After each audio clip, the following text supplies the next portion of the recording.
Welcome to Mission Oriented, a VeteranCrowd podcast that showcases veteran talent from both the private and public sectors.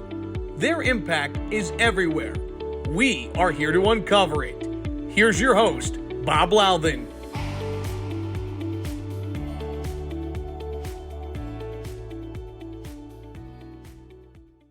Okay, welcome everybody. Well, this is part two of my conversation with Charlie Eadie. Charlie is Army veteran and founder and general partner of CMD Capital. We'll call it Command Capital. Charlie, we had a great conversation so far, kind of talked about a lot of things. We're going to shift gears a little bit now and go back and tell a different part of your story that I think is really, really important. Welcome to the program. Thanks so much for being here. Thanks, Bob. Great to be here again. So last week we talked about, your youthful inexperience, your arriving at Naps, going to West Point. I think you self-described yourself as a tool within the Corps there, I think at one point in our conversations. But let's talk a little bit about your experience after West Point, because I think this is a very important part of the story. And actually, I think it has a lot to do with the roots of CMD Capital and what you guys are doing. So you graduate from West Point, you're commissioned into the Army. What branch are you going into? Did you stay an engineer? No. Infantry. Went to infantry, right? Which Yep. all engineers are infantry after the first That's shovel right. hits the ground, I think. But anyway, Yep. All right. So let's talk about what happens after West Point. Yeah, so I think the important thing to note is I had the good fortune, of the experience of Ranger School and all that before West Point. So that enabled me to do particularly well at West Point, and I earned the Marshall and Truman Scholarship. And so I commissioned as an infantry officer in 2007, but my first assignment was at London School of Economics, where I did a postgraduate diploma in economics. And then This is the Marshall Foundation scholarship. right. VMI class of 1901, by the way. Yeah, that's right. Just throwing that plug there for the Institute. But anyway, so you're a Marshall Scholar. Look, I think two members of the Supreme Court right now are Marshall Scholars. Yeah, I mean, it's a big deal. Yeah, Very quietly done, but it is a big deal. Yeah, it is. It's a great thing that the British government does to commemorate the Marshall Plan. They send about 40 students from the US every year to maintain our special relationship with the UK. So you get to study you have to apply and tell a story as to why you're applying to each particular graduate program, but you get 2 years to study. And in the UK, graduate programs are only a year long, so you can do two. So I did one at London School of Economics in economics, and then I did a master's in war studies at King's College London. I played rugby, drank beer. Those guys in the UK can drink better than most, especially the rugby players. Were you on the Army's payroll while you were doing this? I was. Or were you still a civilian? Ah, good. Okay. So I was a getting little stipend and paid as a lieutenant, overseas housing allowance that would have been like a colonel. It was expensive to live in London, so I don't know about you, but I fortunate. had more folding money when I was a second lieutenant than I've had since. I think you go out and you buy the hot car and all that. Anyway, so back to the story. Yep. So I studied there for 2 years, and then came back to the US and went to the quickest deployment I could find, which was with the 82nd Airborne, 1st Brigade, 2504, and went to Ramadi, Iraq, where I took over a rifle platoon. And I finished that tour in Iraq in 2010. And then a month later, jumped on a bird to Afghanistan to become an aide to a general named Mark Martins. He was the commander of the Rule of Law Field Force. He's sort of what I'd call a Petraeus protege, incredible human being, probably the smartest guy I've ever encountered, and a physical stud. He could run a 6-minute mile for as long as you wanted. And so had a great experience there, built my first startup I would refer to it as a startup, was this mobile security detachment that I built. While in combat, I got 12 Navy Master of Arms sailors. So nothing against that, billet or rating, as I think they would call it in the Navy. But the bottom line is they hadn't patrolled in combat. And so I had to figure out how to get them ready to go patrol and, bring ambassadors and generals and all these other folks out to the places where we were operating, which was in Kandahar.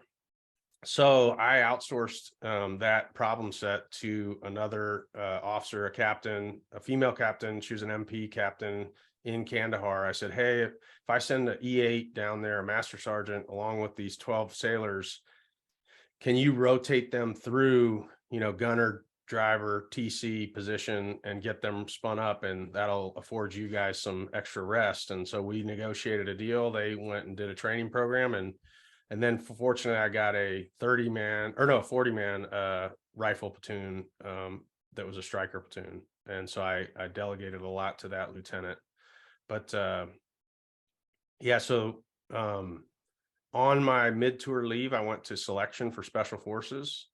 So I showed up directly from Afghanistan, reported into SWCC, tried out, got selected for 7th Special Forces Group, which was pretty cool because I grew up in California, which was pretty bilingual, and 7th Group covers South and Central America.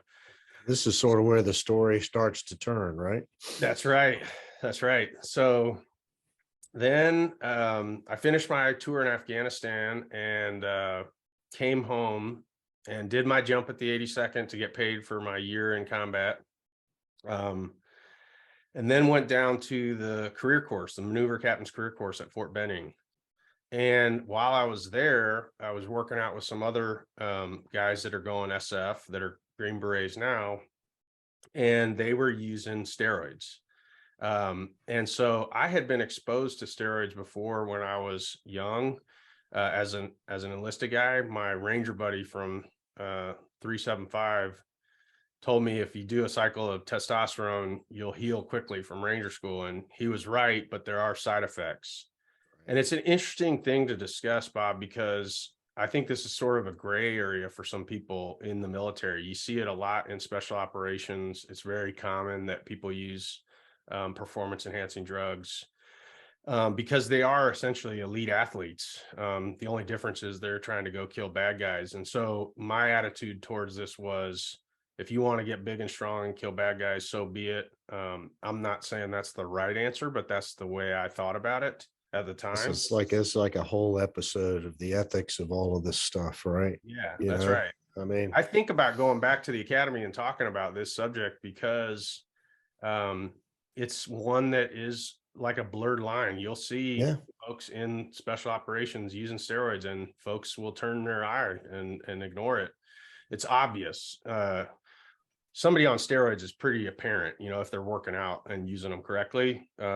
It's pretty easy to tell who's on juice. So in any case, I couldn't keep up with these guys in the gym because they were on these performance enhancing drugs. So I said, hey, let me get a cycle and I'll get ready for the Q course with you guys. And so I got a cycle, but I had to take a physical for SF. So I knew I was going to have to do blood work, and I knew that those would mess up my cholesterol numbers. So I waited until after my physical. And in the interim, I met my now wife, Jamie. And I met her on April 18th, 2012. And I married her on May 18th, 2012. And there's a little bit more than just love at first sight to explain that, but I'll get to that in a minute. I gotta say, man, you didn't mess around. All right. Yeah, I was decisive. Back to the story with the steroids, I decided to put them aside because I didn't want to experience the side effects. And so we went up to SWCC, reported in so that I could start the Q course. And unfortunately, my wife has a chronic health condition and got hospitalized. So SWCC gave me a compassionate recycle to start with the next class. She gets out of the hospital and I tell her, hey, let's go pack your house in Phoenix City, Alabama, which is right across the Chattahoochee from Benning. and we'll get paid for that move. And so we went down, packed out the house, and we went out to a bar, because when we met, I was a big partier, especially at the career course. I like to party. And so we went out drinking, and we're out at this bar in Phoenix City, and some kid comes up to me and he's like, "Hey, sir, are you Charlie Eadie?" I'm like, "Yeah, man, who the hell are you?" He said, "Oh, you were my regimental commander at West Point." And he's calling me sir, and I'm like, man, that's a game we played at an academy, like, this is the real world and you're a peer now. You can just call me Charlie, but what's going on? And he said, "I just graduated Ranger School." So I turned to the bartender and said, "Shots of Patron till somebody passes out, ready, go." And we started drinking. And he's there with his Ranger buddy, who is a E6, I believe. And that guy has a buddy who I believe is an E5 at the time. That's what I thought. Well, anyway, I end up outside and talking to the E5, little stocky guy. And somehow he brought up juicing. And I said, "Well, man, I got this whole kit, this cycle of steroids that I'm not going to use. You could have it." So the next day was June 18th, 2012. So 2 months to the day after meeting my wife and 1 month to the day after marrying her. And I go to meet up with this kid, and he turns out to be a confidential informant, offers me $200 for $1,000 cycle of steroids. And I go down for felony sale of a Schedule III controlled substance. And I had a pistol in my car with a carry permit, but that became a 5-year felony. So I was facing 10 years in prison. How did in that Georgia. become a felony if you had a concealed carry permit? If you carry a firearm, it's like an aggravated charge. So if you have a firearm, So it complicated the charge that you were being charged with for the sale. I got you. Right. All right. Nice. Yeah. All right. And so right then and there, I knew my career was over. Right. I knew, this is misconduct and conduct unbecoming. And I fought to try to stay in, but ultimately the SF colonels that were in charge of my board said, "Look, we get it. You messed up. We hate to see you go, but we're going to have to let you go." And they gave me a general under honorable discharge. And then in the court, the criminal court in the state of Georgia, I pled out. I took responsibility for what I did. I waived arraignment because the interest of time, I had to move on and figure out what I was going to do with my life. I said, "I'm not going to go through any trial, or, you don't even need to arraign me. I will just enter a cold plea," and essentially begged for mercy from the judge. And he gave me pretrial diversion and 10 years of felony probation, which, yeah. You're listening to the Mission Oriented podcast on the Veteran Crowd Network. My guest is Charlie Eadie. Charlie, let's keep going on this story, because I think there's a silver lining in all of this. Yeah, there is. So I effectively lost it all, right? Lost my career, my identity, my sense of purpose. And I had to pick myself back up and start anew. And it was you hadn't really hit rock bottom yet either. No, not quite. I got close though. I was definitely having dark thoughts, because it took 2 iterations of interviews and offers and accepting offers, and then having, somebody renege and pull the offer out from under me. And, I probably interviewed 100, 200 times with different opportunities to try to ultimately find a spot to provide for my family. Right. And that's how I ended up in construction. I got a call from another West Point grad who said, "Hey, I need a leader to come turn this business around." He was a first captain and a prior enlisted guy, so we had some stuff in common. And so I ended up doing VA hospital construction up in New York for a couple of years, and hated every minute of it. It was really stressful, high pressure, high stress, low reward, low margin, tough work. I respect the hell out of people in the industry because we need it. But it is terribly antiquated, and one of the reasons I feel passionately about our investment thesis at Command Capital. So anyway, we had a family need to come down here to the Carolinas, and we did in 2015. And so I kept working in construction, and now I got the opportunity to do business development. And so I didn't know what that meant when they first hired me to do it, but I figured it out. And I launched a new brand in the Charlotte market for a company out of the Northeast. And then in 2020, I got recruited by another West Point grad to be an expert witness consultant for construction litigation. He told me what was possible economically, and how fast I could get to certain goals. And it was really enticing, so I took it. But let me back up for a minute and say that in the spring of 2020, I got diagnosed with a mental health condition called bipolar 1 disorder. And later I was diagnosed with PTSD as well. Here's where I made a big mistake is I did not listen to my doctor when she said, you need to stop drinking alcohol because we have to figure out your medicine. What was there an event that led to the diagnosis in 2020, a particular event that, kind of spurred the diagnosis? Interestingly enough, my parents thought that I had bipolar disorder back when I got arrested in 2012. And so I asked the Army to evaluate me on my way out. When you're getting kicked out, you spend a lot of time going through getting checked to see what medical conditions you have. And that was one of my requests was, hey, can you guys evaluate me for bipolar disorder? Now, the difference is I didn't believe I had it. When you have it and you're manic, you feel like you're the king of the world. It is the best depiction I have seen of what mania looks and feels like is the movie Limitless with Bradley Cooper. I don't know if you've ever seen that, but in that movie, he takes a pill and he gets all this intellectual horsepower, unlimited energy. You don't need to sleep. You spend compulsively. There's comorbidity with alcohol and substance abuse.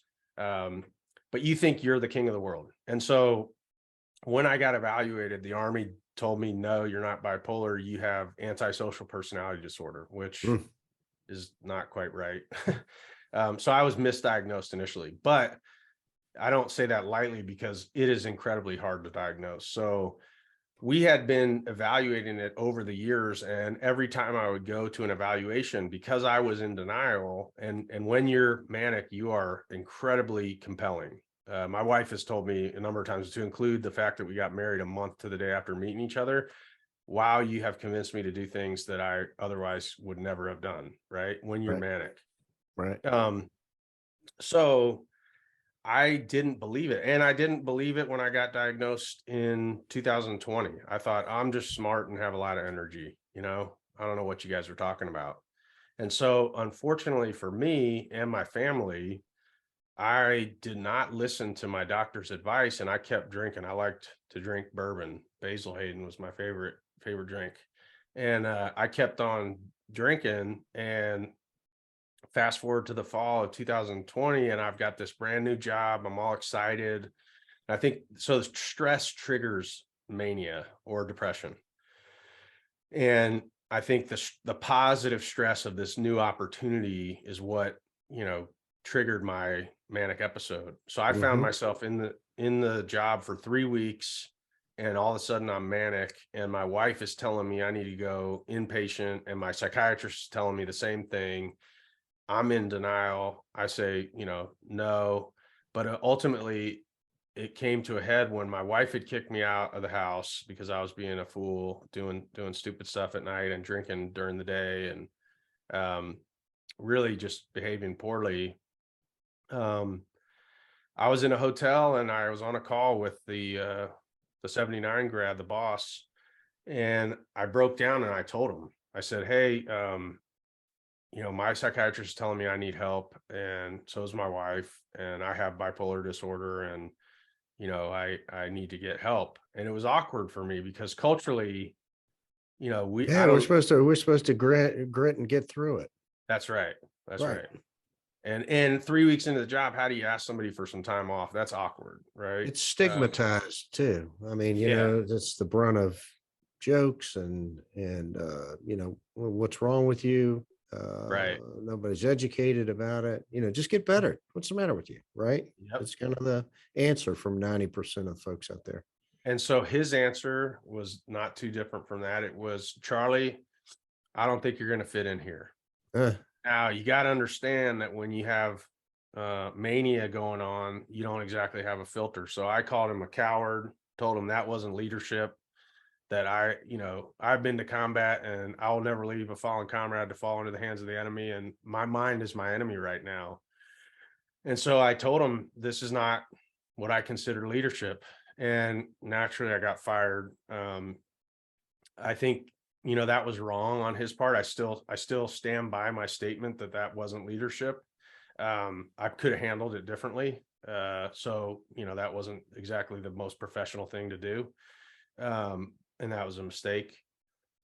But the stress of that threw me into the ultimate spiral into the rock bottom situation, in which I found myself almost bankrupt because of the compulsive spending, essentially homeless because my wife had kicked me out of the house and filed for divorce. Really struggling with alcohol and substance.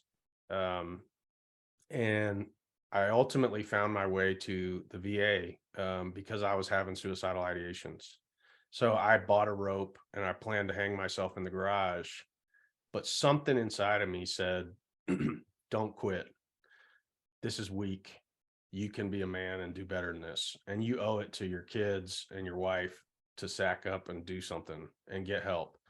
And that's what I tell people, if anybody's listening and has had dark thoughts before, the thing to do is not isolate, definitely reach out for help. Don't be too proud, right? It takes a village, you know what I mean? And especially when you're dealing with mental health. And so I can empathize with folks that have struggled with access to care, because it is not easy to get yourself into a facility. It's also scary, the idea of going into a facility. What if so you checked yourself into the VA? You weren't TDO'd or, something of that nature?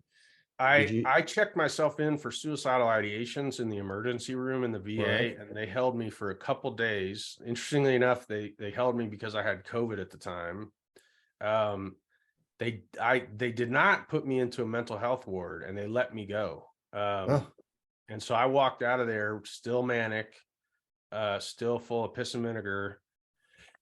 And I went back out and kept going. And ultimately, it took a friend, my best friend, I consider like a guardian angel, out in California that I grew up with, doing some of the dirt that I mentioned before, but he's a great, great man. He called me and said, "Hey, where are you?" And I told him, and he said, "Can you be on this flight today?" And I said, "Yes."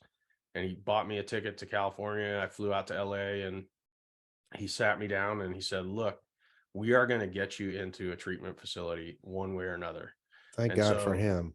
Yeah, absolutely. And so I got into a rehab facility on New Year's Eve of 2020, got sober, have been sober ever since. And that was really the secret and the original advice from my doctor.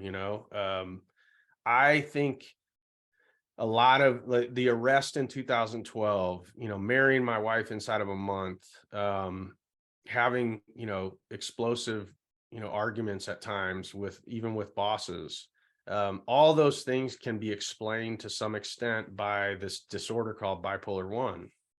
However, there is culpability and responsibility associated with this. I made a conscious decision to continue to drink alcohol, and I failed to listen to my doctor. So that's on me. So when I talk about this episode, you have to know that this caused incredible hurt and turmoil for my family. But Charlie, the other thing you did though was you finally admitted that you had the problem. Remember, you were in denial, right? And was that a liberating kind of a feeling to kind of say, I have this disease. Now this makes sense.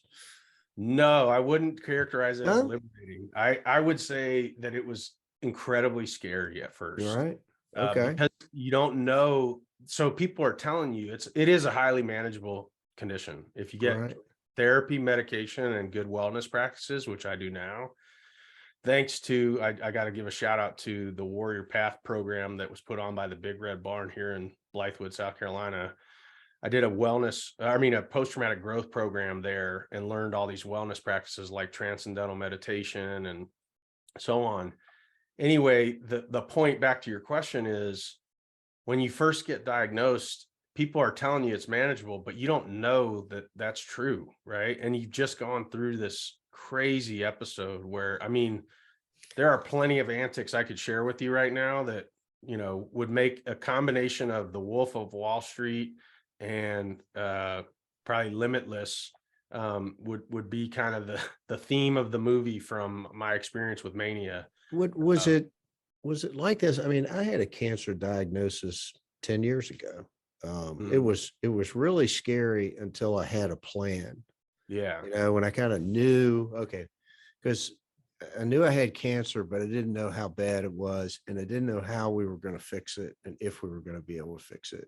But my whole perspective changed significantly when I kind of had more data and I knew what the plan was. It wasn't going to be easy, but at least I knew what the path was.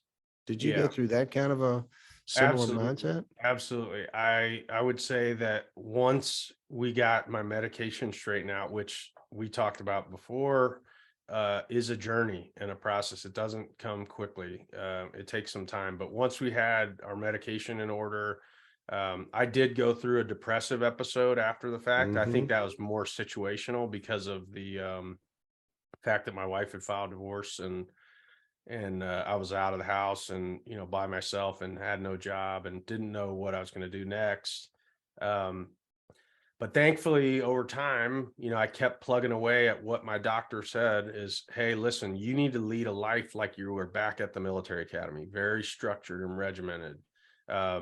You need to take care of your physical well-being and your mental well-being, and you need to get therapy. And so I did all those things, and I just kept eating away at the problem step by step, and started working on building back a relationship with my wife and those kids. And she is one of the most graceful people on planet Earth for having dealt with me and having to put back the pieces together.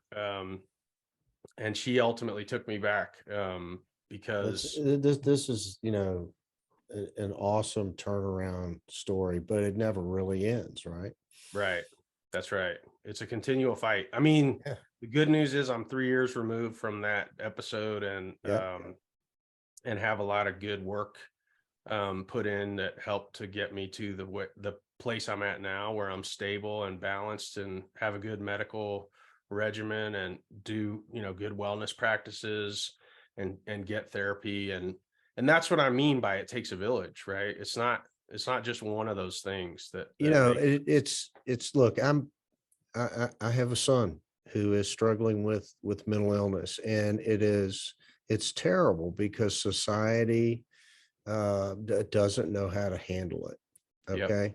And you know, it's awful. You know, when I had cancer, my friends gathered around me, right, and rallied in support.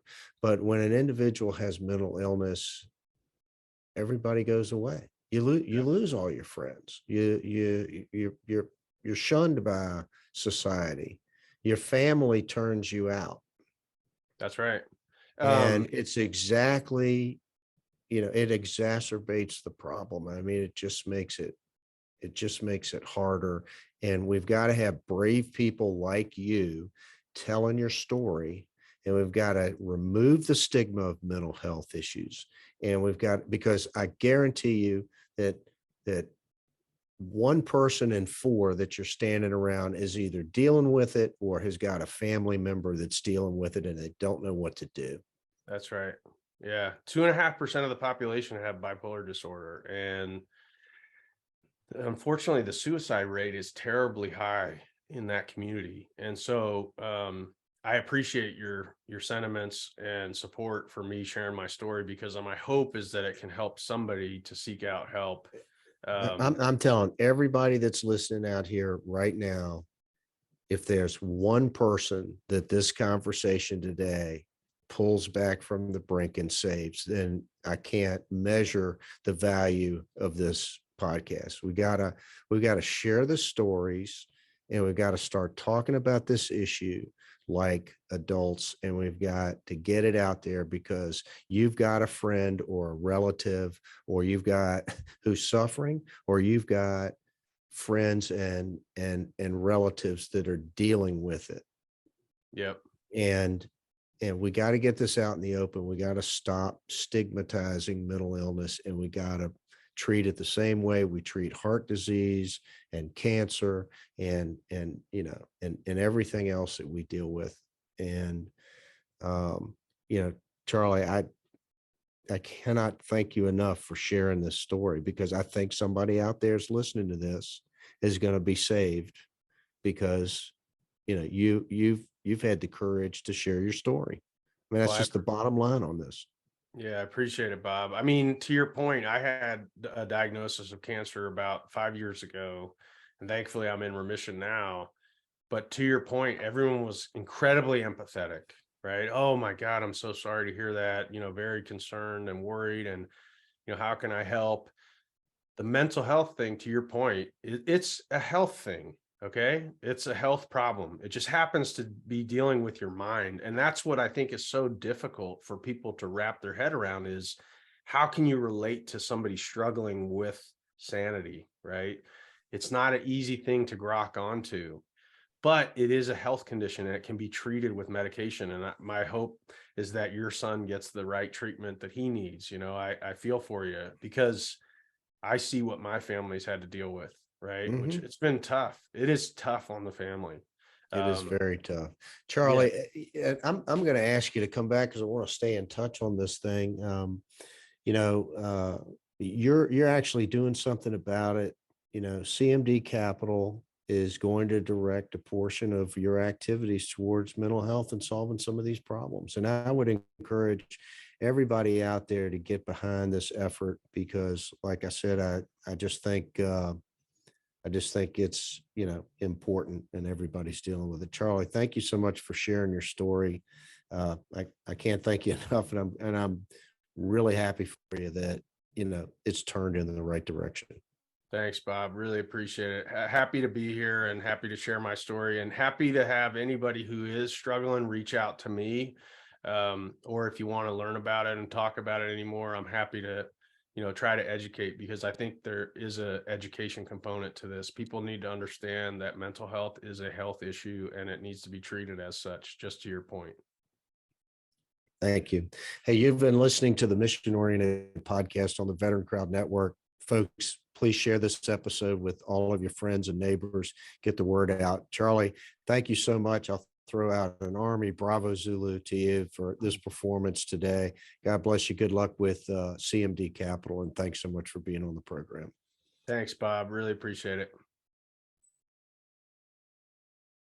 Thank you for listening to Mission Oriented. Make sure to hit the subscribe button, and you won't miss an episode. To learn more about Mission Oriented and the VeteranCrowd Network, visit us at www.veterancrowdnetwork.com.